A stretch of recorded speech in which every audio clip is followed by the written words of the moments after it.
Hello and welcome back. I hope you had some time to look at the exercise that we did in the previous video, and that was the initializing the multi-dimensional array and also the gradebook example.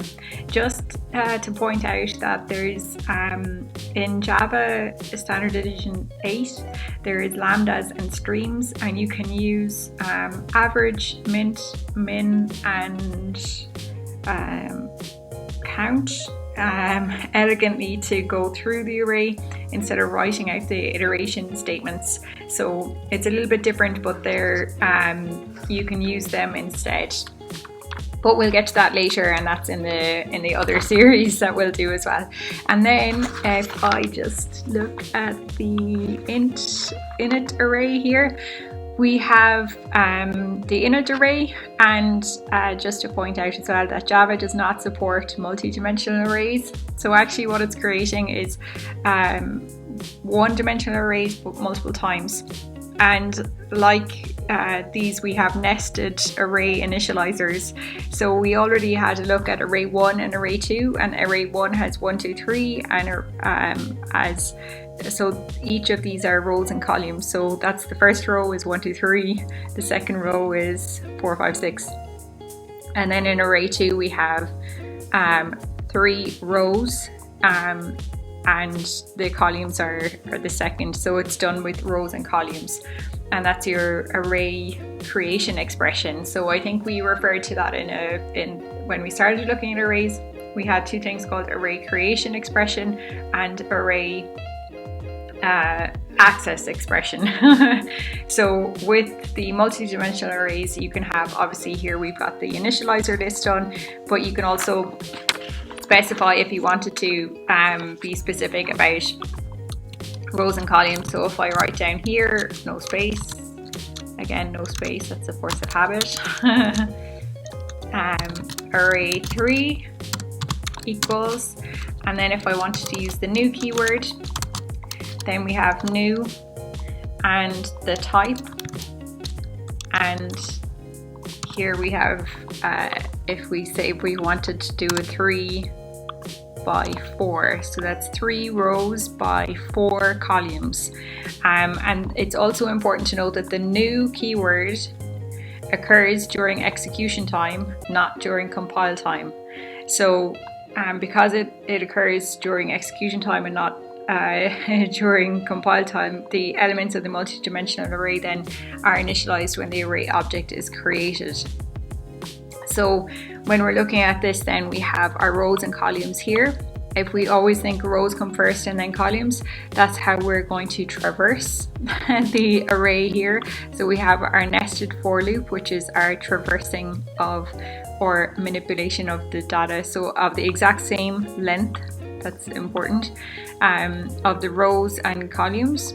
So we have rows first and then columns, because if we were to use the new keyword, this would be rows first and then columns. And we looked at this already, that it's 1, 2, 3 is one row, 4, 5, 6 is another row, 1, 2 is the first row, 3 is the second row, and 4, 5, 6 is the third row. And what it does is it counts actually the brackets, the curly brackets or braces if you're using American English, in inner from the outer brackets. So this is why your brackets always need to match in every instance, in every scenario. Our opening bracket of our class has to match our closing bracket, our opening bracket of our method, curly bracket of our method has to close our curly bracket of our method, our opening round brackets have to match our close brackets, and our opening square brackets for arrays also have to match our closing square brackets. So now that we have had a look at a different way to write it, and just to know that it happens during execution time, not compile time, if you're using the new keyword, that it's that will be a 3 by 4 array, so 3 rows by 4 columns. And they're quite flexible then in that instance, because you have a number of arrays that you can use. But we can look at an example now shortly. So that's the main thing. And obviously the strings and lambdas for the previous example for the gradebook, which would use a better way instead of writing out the iteration statements, but we still need to know the information, and we'll improve as we're going along as well. So now we're going to look at a case study as well. Again, I'm going to write out another example and then come back. So I'm going to pause the video now, write it out, and then see you shortly. Hello and welcome back. So I said that I would go through some of the gradebook example, but with a two-dimensional array, and we just spoke a little bit about the rows and columns, and for the first square bracket it's rows, and for the next square bracket it's columns. So when we have our gradebook example, we just basically redid it with a two-dimensional array. So you can see here that we have private int, and then it's open square bracket, close square bracket, open square bracket, close bracket, and the name of the array is grades. So obviously then when we call it in the gradebook test, we also need to make sure that it is also a two-dimensional array. So we have an initializer list here of this array. So it's a two-dimensional array here we have. And so we have grades array. So technically speaking, Java doesn't do, it's two one-dimensional arrays, but we'll get into that in the next set of videos. So we have an initializer list here, and we use the exact same thing where we say welcome to the gradebook, and gradebook and we use gradebook here constructor, obviously. So we're constructing a new object. If you think of it that way, it might be easier to remember that we're constructing a new object, so we're calling a constructor. So everything is logical in computers. It's very easy to kind of take some of the language and then maybe remember it in a certain way. So I'll try, and hopefully it might be useful to remember things in these kind of ways. So if you think of it like we're constructing a new object, so we need to use the constructor. So that's in the gradebook here. So the gradebook here then obviously has a two-dimensional array here because it takes this one from this class, which is a private, and when it's instantiating a new object, then it's obviously going to call a two-dimensional array as well. Now with the two-dimensional array, we already did the init array, and we had different lengths of rows and different lengths of columns. They don't need to match, thankfully. They're a little bit more flexible. So now we have our grades array. Now I've set out the grades here, and I'm not sure about other universities, but in Irish universities, basically the band is between 40% and 70. The highest you can get is 70. So I've emulated that. Oh, I've just spotted that there's 87 when it shouldn't be there. So we have 70 as the highest. So 3 people got 70. Usually there's only one. That's usually the case. And then you have going on the fact that I've like corrected a lot of examination papers and stuff like that, it's usually just one person gets 70%. It just falls that way a lot of the time. And then we have, if we go back to our gradebook here, we have our course name is getting assigned to this course name. So this using this keyword, it refers to this class called GradeBook, course name, and grades, and it has a setter and getter as well. Then we go down to the method that's called process grades, and it doesn't return anything, it just calls other methods. And like we said in numerous times already, that a method is a similar way, if you think of a boss sending an employee to do something, that they send the employee to do multiple tasks or one task, and then that employee can ask multiple employees, and that's the same here. So we've got one method, but it calls several methods within it. So we have output grades is the first method that's called. I wrote the program from my perspective. It's easier to read when you logically lay out the code in this way. Other people have different writing styles. I like to put where the first method that's called closest to where it's being called, so it's easier to read. Other people like doing it differently. It depends on what team you're in. And obviously when you're going into an environment in the workplace, you have different teams that already have set different standards and what way they write code, so you have to be flexible in that thinking as well. But from my personal writing style, it's to call it here. So if I have output grades here, then I have 2 outputs that are just system out in the console. And then we have our for, which is a counter controlled for. We already mentioned that if you need to use a counter, then you cannot use the enhanced for statement. You have to use the counter one. And then it outputs the test and the test plus 1 because it goes in 0.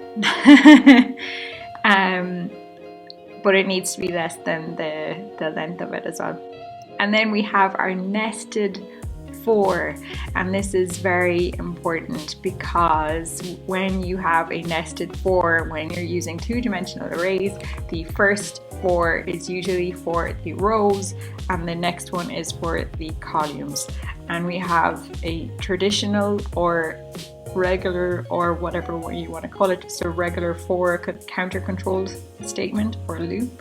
And the next one is the enhanced one because it's not using the counter, it's just passing the counter through to and you can, when you hover over it, it actually shows you the array grades.